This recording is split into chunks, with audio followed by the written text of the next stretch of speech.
Welcome to Golkar Update with me Aulia Mawardika, dan pembahasan kali ini adalah seputar masa jabatan kepala desa yang diperpanjang menjadi 9 tahun. Panitia Kerja atau Penja, Penyusunan Rancangan Undang-Undang Desa Badan Legislasi DPR ini menyepakati usulan perpanjangan masa jabatan kepala desa dari yang awalnya 6 tahun menjadi 9 tahun dalam revisi Undang-Undang Desa tersebut. Dan di mana mereka juga sepakat bahwa masa jabatan tersebut ini nantinya bisa langsung berlaku apabila draft revisi ini disahkan menjadi undang-undang. Jadi kepala desa yang saat ini menjabat, kalau memang undang-undang ini sudah disahkan, mereka akan langsung menambah masa jabatannya secara otomatis 3 tahun, yang otomatis itu menjadi 9 tahun. Terkait dengan pembahasan itu sudah saya hadirkan di studio Golkar Jatim TV, ada Pak Andi. Beliau adalah dekan dari Fakultas Hukum Pak ya, Universitas Wijaya Putra. Ya, ada salah sebut saya Pak? Boten. Ada Pak Andi, lalu di sebelah Pak Andi ada Pak Eko, beliau adalah lurah dari Semampir, bukan lurah Pak ya, kepala desa ya. Peranti. Ya Allah, ini karena deketan banget sama Peranti sebagai warga di sana. Iya, oke. Lurah dari Peranti. Peranti masih lurah Pak ya, dipilih oleh warga ya? Kepala desa ya.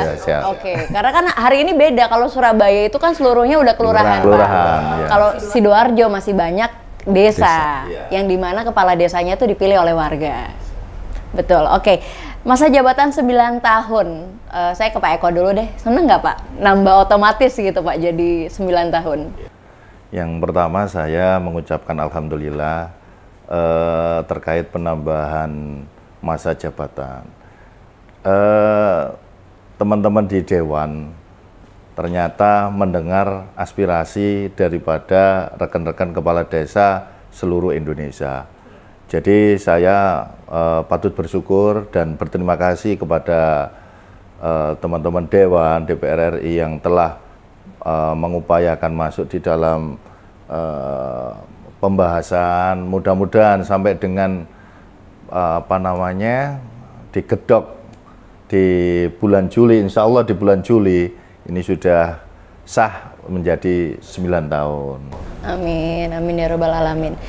Baik, saya geser ke Pak Andi. Pak Andi, kalau kita bicara secara hukum begitu Pak ya, khususnya mungkin hukum tata negara, ketika akhirnya diberlakukan masa jabatan 9 tahun, apakah itu masih dalam batasan yang normal? Itu yang pertama Pak. Dan yang kedua, apakah ada instruktur dari hukum yang disalahi? Oke, terima kasih Mbak Lia. Pak Eko, selamat siang ya. Selamat siang. Pagi, siang, sore, malam, nggak apa-apa. Tergantung yang nonton. Ini fakta yang menarik Mbak Lia. Artinya wacana 9 tahun perpanjangan dari 6 tahun yang Undang-Undang 2014 itu akhirnya bertambah 3 tahun Pak Eko. Ini sesuatu yang menurut saya di luar kebiasaan. Iya. Ya. Kadang-kadang memang hukum itu mengikuti sesuatu selalu tertinggal. Setelah ada kejadian baru hukum yang ngatur. Nah, saya mengingat sebelumnya itu MK sudah memperpanjang setahun kalau tidak salah, dari 5 tahun memperpanjang 6 tahun. Iya. Sekarang ada wacana lagi menjadi 9 tahun. Pertanyaannya apakah itu diizinkan atau tidak kan? Ya. Kalau masalah diizinkan atau tidak itu fleksibel, ya kan? Semuanya warga negara punya hak untuk mengajukan, seperti termasuk Pak Eko dan teman-teman yang di Pordesi Pak ya. Pordesi atau Abdesi di asosiasi itu boleh saja. Ya. Tapi perlu diingat dalam melihat dalam fakta tersebut, kita harus lebih jeli untuk menganalisa apakah yang diinginkan oleh teman-teman dari kepala desa dan asosiasi itu sudah sesuai dengan koridor tata negara kita atau tidak. Melihat hal tersebut, saya jadi teringat untuk melihat kebenaran itu kan harus ada beberapa macam nih, bahwa apa yang diajukan oleh teman-teman dari Abdesi itu sudah benar apa enggak. Nah, kalau melihat kebenaran di ranah keilmuan itu ada beberapa macam, mulai dari kebenaran ilmiah, intuisi, wahyu, termasuk di teks suci yang kitab suci itu, sampai ke keberadaan otoritas. Nah, untuk menginjak hal tersebut, maka saya tidak akan menjelaskan semua atau saya tidak akan membahas semua, tapi saya membahas dari beberapa aja. Salah satunya adalah kebenaran ilmiahnya. Ya. Kebenaran ilmiah sesuai dengan kapasitas keilmuan saya, berarti hukum, apakah yang diinginkan oleh teman-teman itu sudah benar, kan demikian kan. Nah, saya melihat atau menganalisa dari dua konsep saja, ada dua prinsip. Yang pertama adalah dari prinsip negara hukum, oke? Dan yang kedua adalah dari prinsip negara demokrasi. Dari negara hukum kita melihat, ya, kalau dalam konstitusi disebutkan negara Indonesia adalah negara berdasarkan hukum. Artinya hukum harus ditegakkan lebih tinggi dari apapun.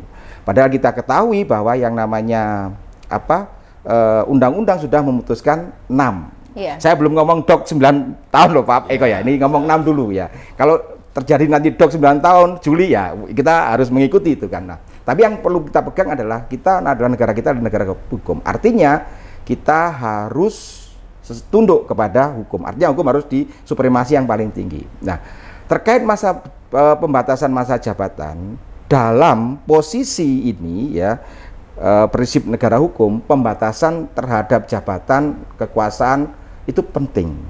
Kenapa?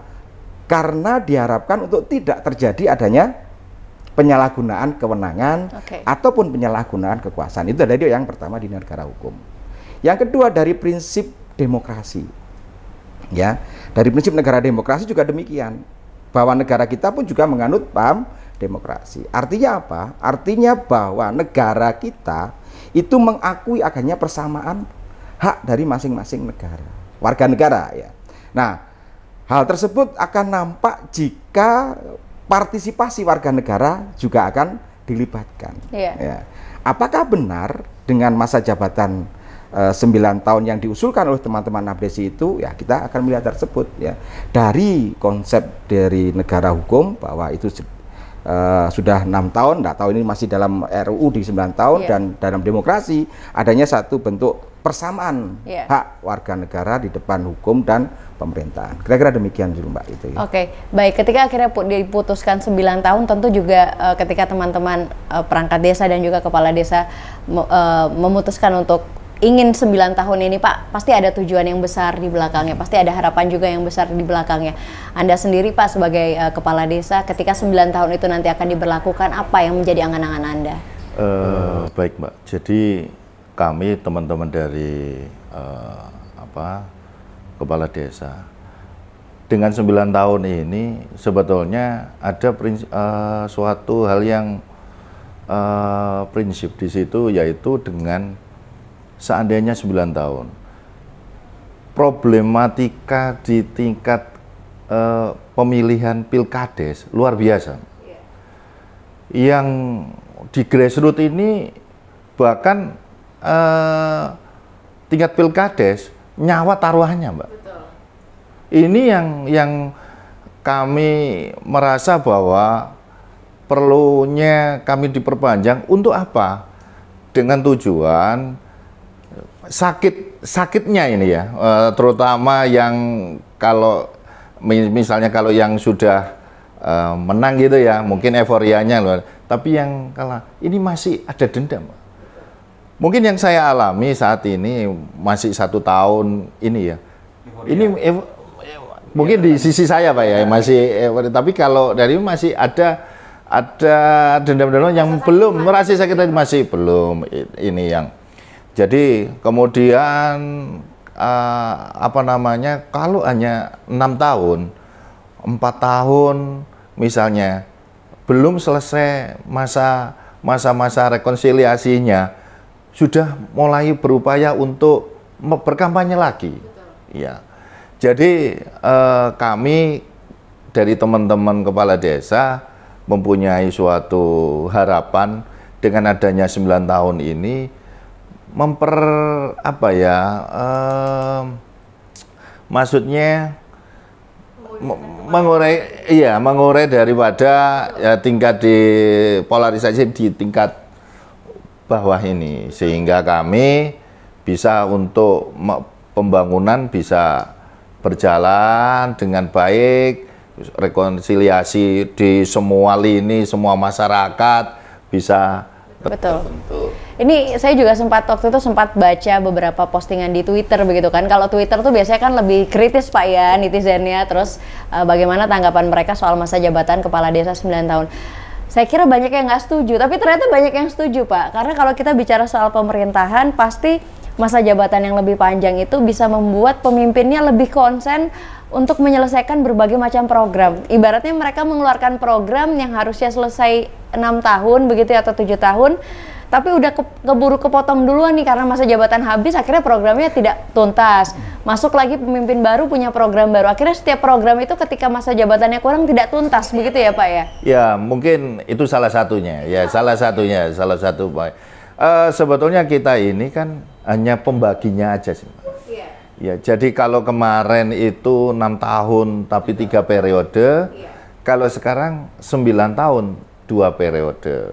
Jadi di dalam penanganan di desa lebih maksimal gitu. Keinginan kami adalah lebih maksimal dan terukur ya. Di dalam pembangunan ini kan kita ada namanya RPJMdes, APBD, semua ini sudah diatur.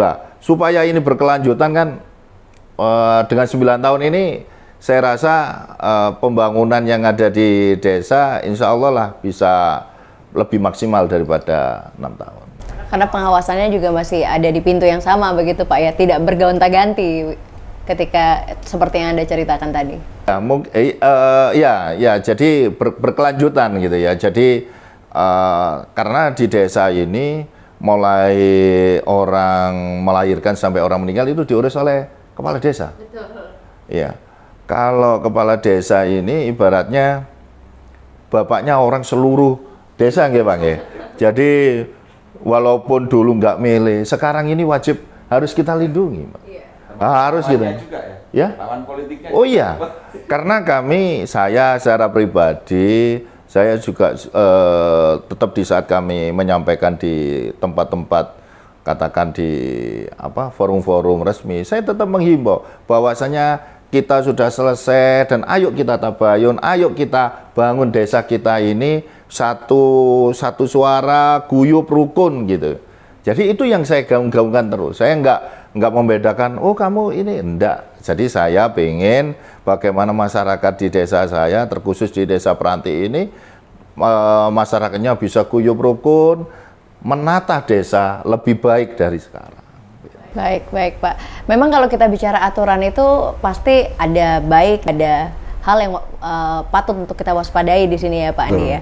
Kalau kita bicara soal kebaikan masa jabatan, salah satu poinnya mungkin yang seperti disampaikan oleh netizen tadi, bahwa mungkin pembangunannya akan tuntas, programnya berjalan lancar, karena kalau bicara soal pembangunan kan waktu sebentar itu kan akan sangat susah, begitu ya Pak ya. Tapi tentu banyak sisi-sisi negatif juga yang perlu menjadi kewaspadaan kita semua dan juga teman-teman kepala desa khususnya di Indonesia ini.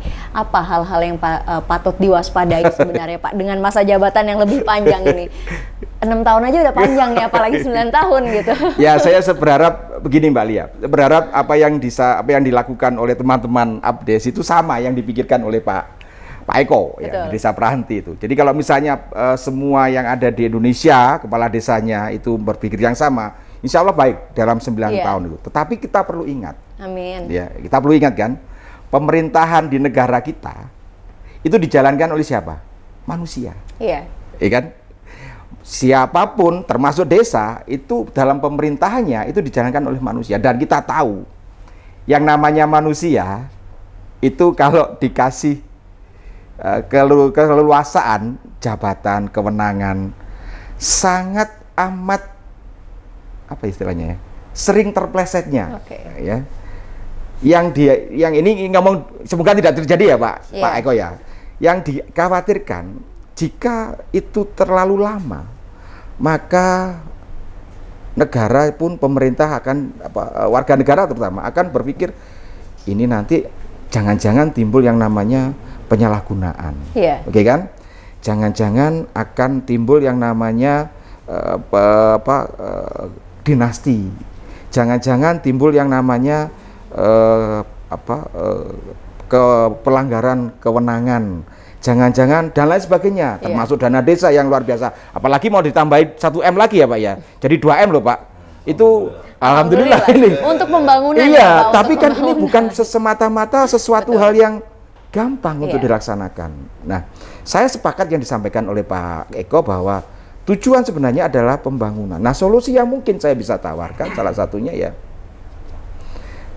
dalam saya sih masih kekeh ya, karena asumsi saya orang hukum ya, sama dengan jenengan Pak, kita orang hukum yang harus patuh dan taat dengan aturan sebagai negara hukum juga, maka mau tidak mau kita harus taat dengan aturan. Saat ini detik ini 6 tahun Pak taatnya saat ini ya, saat ini 6 tahun. Walaupun udah dibahas di sana. Walaupun dibahas, tapi saat ini 6 tahun ya. Nah, saya berharap bahwa dengan 6 tahun itu para kepala desa seandainya masih tidak didok atau masih molor ya, 6 tahun itu mungkin ada prioritas terkait dengan pembangunan yang akan dijalankan oleh kepala desa itu.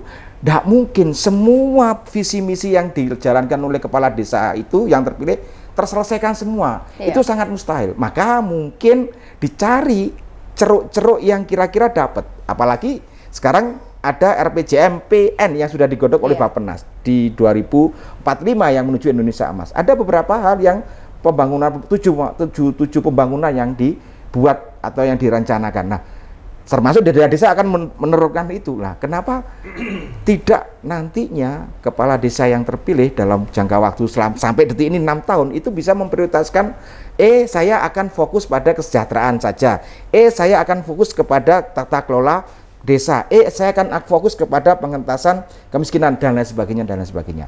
Kalaupun tidak selesai, ya kan, tapi poin pentingnya dia akan mendapatkan hal tersebut. Jadi nggak usah muluk-muluk. Legacy saya adalah ini, legacy yang ini dan ini. Kalau ini kurang, monggo silakan. Kalau saya terpilih, saya akan menambah yang ini, yang belum ini. Kalaupun mereka yang akan terpilih, setidaknya ini sudah ada, tinggal ini. Nah, kira-kira kok saya demikian. Ya, baik. Itu. Ini BPD juga Pak ya, nambah jadi 9 tahun atau hanya kepala desa? Kalau apa namanya yang sekaligus BPD. Mungkin Mbak Aulia, mungkin saya sedikit menanggapi apa yang disampaikan Pak Andi ya. Jadi memang kekhawatiran daripada khalayak ramai bahwasanya terkait dengan anggaran. Sebetulnya kami ini sudah dibatasi oleh aturan-aturan yang ketat. Sangat ketat Pak ya. Jadi anggaran ini kelihatannya aja 1 miliar, 2 miliar. Tetapi peruntukannya ini sudah masuk di pos masing-masing. 20%. Contoh misal ya, ada namanya nanti bencana alam. Ya, kemudian PK, ya, balita. Kemudian ada lagi namanya unsur kemasyarakatan, kepemudaan. Jadi semuanya ini sudah diatur di dalam kerangka aturan, disebutkan juga di Kemendes itu aturan-aturannya. Jadi poin-poinnya terkait dengan anggaran. Jadi kami, kepala desa, tidak bisa mempergunakan anggaran itu semau gue, gitu loh. Artinya semau gue itu semaunya. Jadi kelihatan secara nominal besar memang. Misalnya saat ini yang saat lihat. Tetapi Mbak Aulia, jujur aja, kami di desa untuk menyusun RPJ, mulai di APBDes itu macam-macam kita masukkan di ini ya. Komponen ini, kalau kita bilang jujur, sebetulnya masih kurang. Ini tambah 2 miliar tadi. Ya, masih kurang. Kami insya Allah kalau sesuai yang disampaikan sama Andi, misalnya 20 miliar. Ya, bersyukur. Artinya apa? Komponen-komponen yang belum tercover oleh anggaran ini bisa diambilkan. Memang ada aturannya, Mbak. Dana desa ini tidak boleh untuk rumah ibadah, yang untuk ini yang semua sudah ada aturan, ya, ada pos-posnya, Pak. Jadi mungkin yang di luar yang tidak tahu di dalamnya, waduh, enak. Oh, jadi ini gitu ya.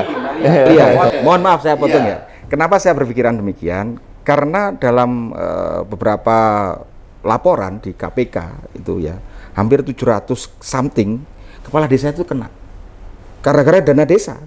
Artinya memang potensi itu ada, Pak. Saya nggak ngomong gede, tapi ada ya. Mungkin bukan Iya nggak begini Pak, memang posnya memang ada tapi tergantung bagaimana itu loh menggunakannya. Ya itu yang mungkin oleh para netizen atau kalayak ramai itu loh lagi kok besar ternyata dengan adanya 1M aja dana desa hampir 700 kepala desa itu kena tersangkut dari KPK. Saya tahu betul bagaimana ini soal dana desa begitu Pak ya, bagaimana pos-pos yang telah disiapkan. Memang kalau bicara soal angka 1M, saya setuju dengan Pak Eko bahwa angka tersebut memang sangat kurang untuk menghidupi satu desa Pak ya.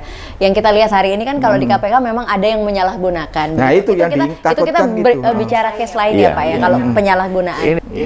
Jadi saya tanggapi terkait dengan apa yang disampaikan Pak Andi di KPK. Jadi teman-teman kepala desa, ya mohon maaf, di dalam sumber SDM-nya ada yang tingkat SDM-nya ini mungkin, mohon maaf, kan ada batasan di minimal. Nah, kadang-kadang di dalam hal administrasi ini bisa menjadi pidana, Pak. Betul. Kesalahan bukan dia melakukan. Ini ya, ini harus juga menjadi catatan bahwa iya, memang ada di KPK ada kepala desa yang tersangkut. Harus ditelaah juga, Mbak. Harus bahwa kepala desa ini bukan murni dia anggaran ini dipergunakan untuk kepentingannya. Kadang-kadang kesalahan administrasi bisa menjadi pidana, Mbak. Betul. Apakah dia paham betul dengan anggaran yang dikeluarkan? Iya, ini menjadi problem kita, makanya dari teman-teman terkhusus di Pemkab Sidoarjo ini selalu dimonitoring, Pak. Selalu disupervisi dari teman-teman inspektorat, kecamatan, ini selalu memonitoring, memberikan supervisi. Jadi tidak ada ya Pak ya yang tersangkut itu? Gimana Pak? Tidak ada ya? Teman-teman abdesi yang dari Sidoarjo yang terkena di KPK? Kalau ini sih masih tahap di pemeriksaan. Ya, tapi memang kalau kita bicara soal desa begitu ya, apalagi masa jabatan yang 9 tahun ini rasanya memang banyak sekali hal yang perlu diperbincangkan. Pak, satu pertanyaan terakhir Pak, karena ini podcast terlama saya, biasanya saya cuma 10 menit udah selesai Pak, ini udah 20 menit lebih nggak selesai. Kalau nyangkut desa ini memang banyak hal yang itu kita bicarakan itu banyak nanti. Biasanya di warkop-warkop ya Pak ya. Pak Eko, terakhir ini Pak, sebelum saya menutup jumpa, apakah dengan perubahan 9 tahun ini hanya waktunya saja yang berubah atau ada instrumen-instrumen lain yang juga turut berubah Pak? Misalnya mulai dari penganggaran atau mungkin persyaratan kepala desanya sendiri yang menjabat begitu. Karena tadi sempat Anda katakan, dan saya juga tahu betul bahwa di lapangan hari ini banyak kepala desa mungkin yang masih menggunakan batas minimum dari segi pendidikan atau mungkin apapun itu Pak. Ya, jadi dengan bertambahnya dari yang belum digedeng ya masih 6 tahun ya Pak ya. Masih 6 tahun. Ya, rencana nantinya 9 tahun. Memang ada beberapa yang ada perbaikan di tingkat aturan nantinya, aturannya mulai dari pelaksanaan pilkadesnya, kemudian ada beberapa poin di ini yang ada penambahan gitunya. Oke, baik. Termasuk anggarannya juga Pak ya? Akan samakah ketika 9 tahun dengan 6 tahun ini? Ya. Kalau sementara ya infonya sih 2 miliar Mbak. Ya insya Allah saya sih berharap bertambah sesuai dengan keinginan ya, supaya ya itu tadi mengakomodir apa yang ada ataupun kebutuhan di desa. Gitu. Baik, Pak Andi, Pak Eko, terima kasih banyak sudah datang ke Golkar Jatim TV. Kita kalau bicara soal desa memang waktu 20 menit itu rasanya tidak akan cukup begitu ya. Ini podcast terlama saya, biasanya saya cuma 10 menit selesai, ini hampir 25 menit. Memang bicara soal desa banyak hal yang perlu menjadi pertimbangan, tapi apapun itu dan aturan apapun yang nantinya akan keluar, semoga masyarakat Indonesia bisa menerima dengan baik dan mendukung penuh, dan jangan lupa untuk terus juga mengawasi kinerja dari perangkat daerah, karena kalau bukan masyarakat yang mengawasi, siapa lagi begitu kan Pak ya. Aturan-aturan apapun itu yang dikeluarkan, masyarakat berfungsi untuk mengawasi agar aturan itu berjalan dengan baik dan juga lancar. Terima kasih sudah menyaksikan tayangan ini. Wassalamualaikum warahmatullahi wabarakatuh.